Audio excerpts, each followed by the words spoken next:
여러분 안녕하세요. 성도들에게 진행의 권혁준입니다.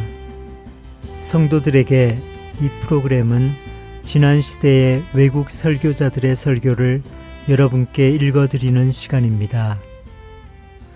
오늘은 1634년에 태어나 1668년 34살의 나이로 소천한 영국의 위대한 청교도 목사 조셉 얼라인의 설교 일부를 읽어드립니다. 회심은 한 사람의 왜곡된 판단력을 올바르게 바로잡아주기 때문에 회심한 사람은 육신적이고 세상적인 온갖 이해관계들보다도 하나님과 하나님의 영광이 가장 중요하다는 것을 알게 됩니다. 회심은 마음의 눈을 뜨게 해주고 태어날 때부터 지니고 있던 무지의 비늘이 그 마음의 눈에서 떨어져 나가게 해주어서 사람들을 어둠에서 빛으로 인도해 줍니다. 그래서 전에는 자신의 영적인 상태가 얼마나 위험하고 위태로운지를 전혀 보지 못했던 사람이 이제는 자기가 은혜의 능력으로 말미암아 새롭게 되지 않는다면 영원히 멸망할 수밖에 없는 자라는 것을 보게 됩니다. 전에는 자기가 죄 가운데 살아가면서도 별로 괴로워하거나 마음 아파하지 않았던 사람이 이제는 자신의 죄악된 삶이 얼마나 극악무도한 삶인지를 알게 됩니다. 회심한 사람은 전에 자기가 몸담고 살아왔던 죄가 얼마나 진리에서 벗어나 있고 불의하며 기형적이고 흉측하며 더럽고 추악하다는 사실을 보게 됩니다. 이렇게 자신의 이전의 죄악된 삶이 얼마나 끔찍한 삶인지를 알게 되었기 때문에 그런 삶을 혐오하고 두려워하며 그런 삶에서 도망치고 싶어하고 심지어 그런 삶을 살아왔던 자기 자신을 혐오하기까지 하게 됩니다. 회심한 사람은 전에는 자기 속에서 거의 죄를 볼 수 없었고 특별히 고백할 죄를 발견할 수 없었지만 이제는 자신의 마음이 얼마나 부패하고 썩어 문드러졌는지를 보게 되고 자신의 본성 전체가 얼마나 절망스러울 정도로 깊이 타락하고 오염되어 있는지를 보게 됩니다.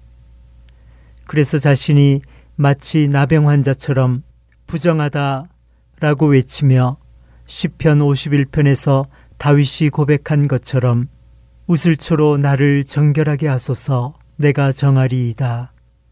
나의 죄를 씻어주소서 내가 눈보다 희리이다.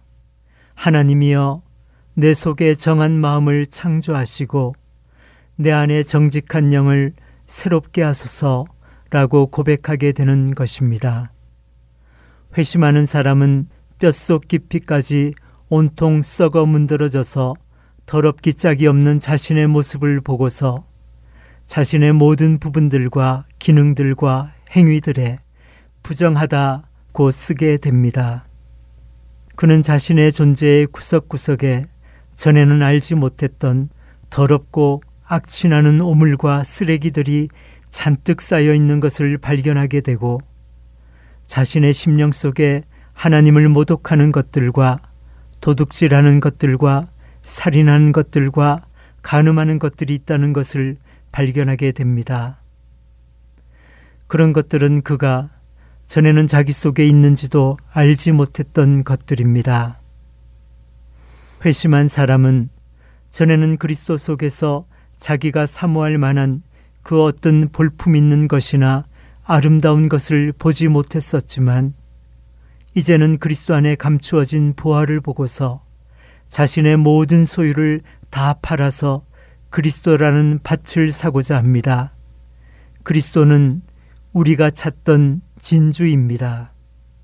이제 이 새로운 빛을 받은 사람은 이전과는 완전히 다른 마음과 생각과 분별력을 지니게 됩니다. 이제 그에게 오직 하나님이 자신의 전부가 되고 하늘에서나 땅에서나 하나님 같은 분은 존재하지 않게 됩니다. 그는 진정으로 온 세상보다 하나님을 더 좋아합니다.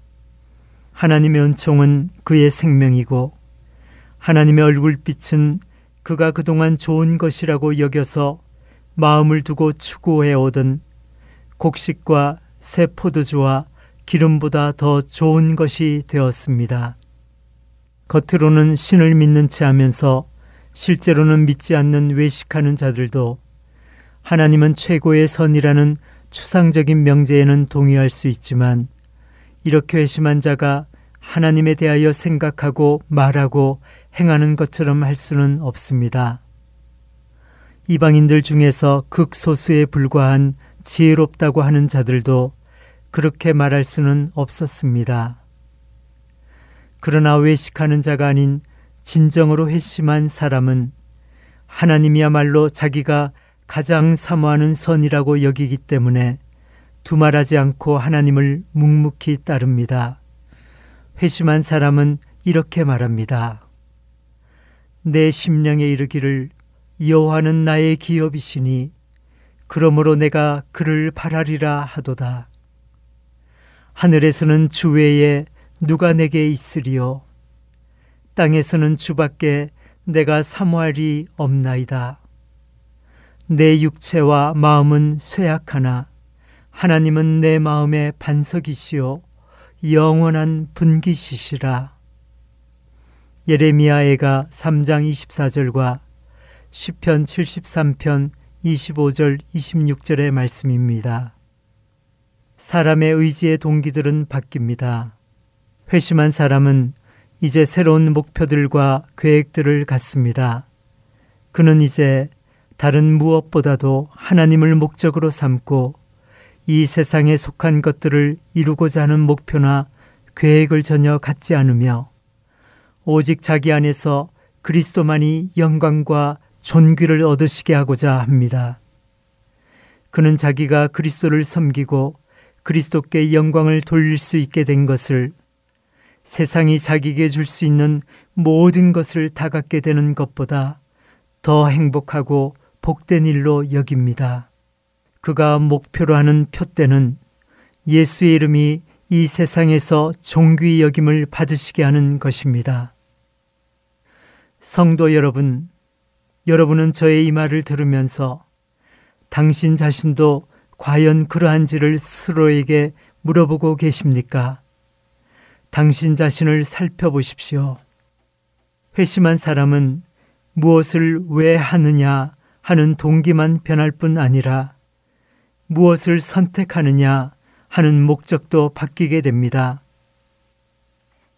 그는 하나님을 자신의 최고의 복으로 여기고 그리스도와 거룩함을 자기를 하나님께 데려다 줄 수 있는 수단들로 여깁니다. 그는 예수님을 자신의 주로 선택합니다. 그는 단지 어쩔 수 없이 등 떠밀려서 그리스도께로 억지로 가는 것도 아니며 그리스도를 어쩔 수 없이 받아들이는 것도 아니고 자원해서 기쁜 마음으로 그리스도 앞으로 나아갑니다. 그는 겁이 나거나 양심이 괴로워서 또는 죄인으로 죽어가는 것이 두려워서 그 두려움을 없애기 위해서는 무슨 짓이라도 할 수 있기 때문에 지옥에 가는 것보다 그리스도를 받아들이는 것이 더 낫다고 생각해서 그런 선택을 하는 것이 아닙니다. 그는 그리스도야말로 자신에게 최고로 좋은 것이기 때문에 이 세상에 자기가 사는 동안 누릴 수 있는 온갖 좋은 것들을 다 버리고 그리스도를 의도적으로 선택하기로 결단하는 것입니다. 또한 그는 자신이 가야 할 길로 거룩함을 선택합니다. 그는 단지 어쩔 수 없어서 그 길을 선택하는 것이 아니라 그 길을 좋아하고 사랑해서 선택하는 것입니다. 그래서 다윗은 내가 주의 법도들을 택하여 싸우니 라고 시편 119편 173절에서 고백합니다. 즉 자기가 주 하나님의 교훈들이 말해주는 길을 사랑해서 의도적으로 선택하였다는 것입니다. 회심한 사람은 하나님의 교훈들을 자기를 구속하고 속박하는 것으로 여기는 것이 아니라 자신의 기업, 곧 자신의 영원한 기업으로 여깁니다. 그는 하나님의 교훈이 무거운 짐이 아니라 자기를 지극히 복되게 해줄 가르침으로 여기고 자기를 올가매는 밧줄들이 아니라 자기에게 힘을 공급해주는 원동력으로 여깁니다. 그는 그리스도께서 메워주시는 멍에를 단지 수동적으로 묵묵히 지는 것이 아니라 적극적으로 그 멍에를 짊어지려고 합니다. 그는 거룩함을 죽지 않으려고 어쩔 수 없이 먹는 역겹고 메스꺼운 약으로 여기는 것이 아니라 여러 날 굶은 사람 앞에 놓인 너무나 맛있는 음식으로 여깁니다. 그가 거룩함을 따라 행하고 살아가는 시간들은 그에게 너무나 달콤한 시간들로 여겨집니다. 거룩한 행실들은 그의 자양분들이고 그의 눈이 보기를 원하는 것들이며 그의 마음이 기뻐하는 것들입니다. 당신이 방금 제가 앞에서 말한 바로 그런 사람인지를 당신의 양심으로 한번 살펴보십시오. 당신이 정말 그런 사람이라면 당신은 정말 행복하고 복된 사람일 것입니다. 그러나 당신은 과연 자기 자신을 철저하고 공평하고 정직하게 살펴보았는지를 검증하여야 합니다. 회심한 사람이 가장 원하는 것은 금이 아니라 은혜입니다. 그는 은혜를 갈망하고 마치 은혜가 금은 보화나 되는 것처럼 은혜를 구하며 마치 은혜가 감추어진 보화나 되는 것처럼 은혜를 찾아 땅을 팝니다. 그는 위대한 인물이 되기보다는 은혜가 충만한 사람이 되고자 합니다. 그는 세상에서 가장 박식하고 유명하며 잘나가는 사람이 되기보다는 이 땅에서 가장 거룩한 사람이 되고자 합니다. 그가 전에 육신적인 사람이었을 때에는 이렇게 말했습니다. 내가 사람들로부터 크게 존경받고 금은 보화를 산더미처럼 쌓아놓으며 쾌락 속에서 헤엄치며 살아갈 수 있다면 얼마나 좋을까요? 내가 진 빚을 다 갚아버리고 나와 내 가족이 충분히 먹고 살 수 있는 재물이 내게 있다면 나는 정말 행복한 사람이 될 수 있을 텐데요. 라고요. 그러나 회심한 순간 그가 말하는 것이 예전과 달라졌습니다. 회심한 사람은 이렇게 말합니다. 나의 부패하고 타락한 성품들이 다 죽어지고 내가 은혜에 충만해서 하나님과 교제할 수만 있다면 비록 내가 가난하고 세상에서 멸시를 받는다고 해도 나는 그런 것에 개의치 않고 내 자신을 정말 복된 사람으로 여길 것입니다. 성도 여러분, 지금 여러분은 어떻습니까? 회심한 사람은 범죄하기보다는 차라리 고난을 당하고자 합니다. 그는 전에는 자신의 재산이나 명성을 잃게 되는 것을 가장 두려워하였고 고통이나 가난이나 모욕과 멸시 같은 말들을 듣는 것을 가장 끔찍해했습니다. 하지만 이제 그런 것들은 그가 두려워하는 것이 아니게 되었습니다. 이제 회심한 사람이 진정으로 두려워하는 것은 하나님을 욕되게 하거나 진노하시게 하는 것입니다. 그는 혹시라도 죄의 올무에 걸리지 않도록 하기 위하여 아주 조심조심 행합니다. 그는 죄에 붙잡히지 않도록 하기 위하여 아주 조심조심 행합니다. 그는 죄에 붙잡히지 않도록 하기 위하여 앞뒤를 잘 살피고 자신의 마음을 주시합니다. 하나님의 은총을 잃게 된다는 생각만 해도 끔찍하고 그의 마음은 덜덜 떨립니다. 그가 진정으로 두려워하여 피하고자 하는 것은 바로 그것, 즉 하나님의 은총을 잃는 것입니다. 그에게는 그리스도에게서 떨어진다고 생각하는 것보다 더 끔찍한 것은 없습니다. 회심한 사람의 슬픔은 이제 새로운 방향으로 흘러갑니다. 그는 이전에는 자신의 죄를 보거나 십자가에 못 박히신 그리스도를 보아도 별 느낌이 없었는데 이제는 마음이 아프고 쓰라리고 눈물이 앞을 가립니다. 죄를 보면 증오심이 끓어오르고 분노가 불타오릅니다. 그는 자기 자신을 참을 수가 없습니다.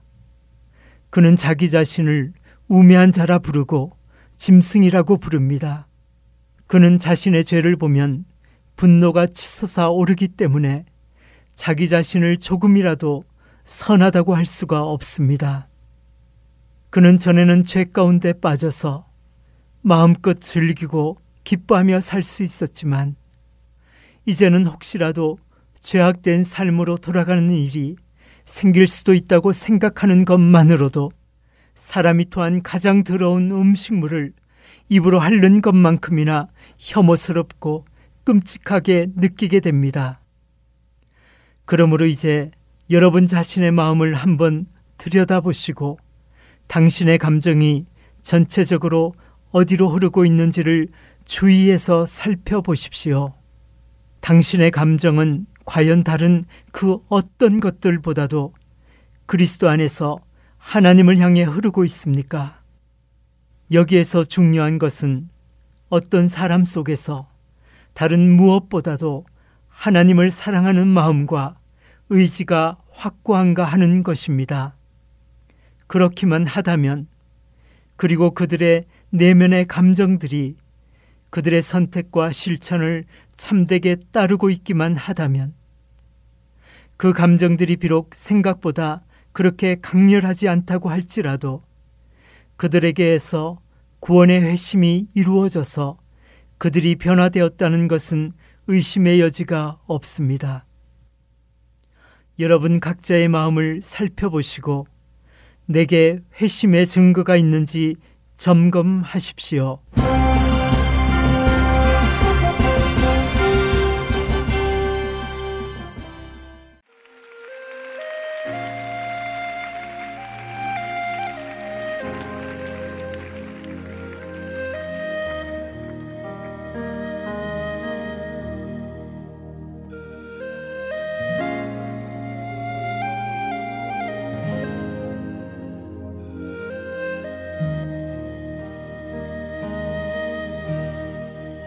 예수 안에 소망이 있네. 내 빛과 힘 나의 노래. 환난 중에 도우시는 주 나의 견고한 반석. 그 신사랑 그 신평화 두려움에서 날 건지네.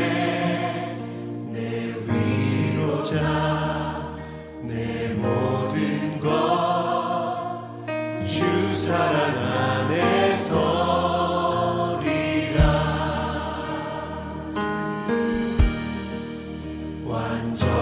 완전하신 하나님이 우리와 같이 되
하트앤서울 복음방송의 사역은 청취자 여러분의 소중한 후원에 힘입어 이루어져 가고 있습니다. 매월 정기적인 후원은 저희 사역을 계획하고 추진해 나가는 데 기초가 됩니다. 홈페이지 www.heartandsoul.org로 접속하셔서 참여하기를 눌러 크레딧 카드로 매달 정기적으로 후원하실 수 있습니다. 어카운트 셋업에 도움이 필요하신 분들은 602-866-8999로 전화 주시면 도와드리겠습니다. 여러분의 기도와 후원으로 예수님의 생명의 말씀이 필요한 곳에 전달됩니다.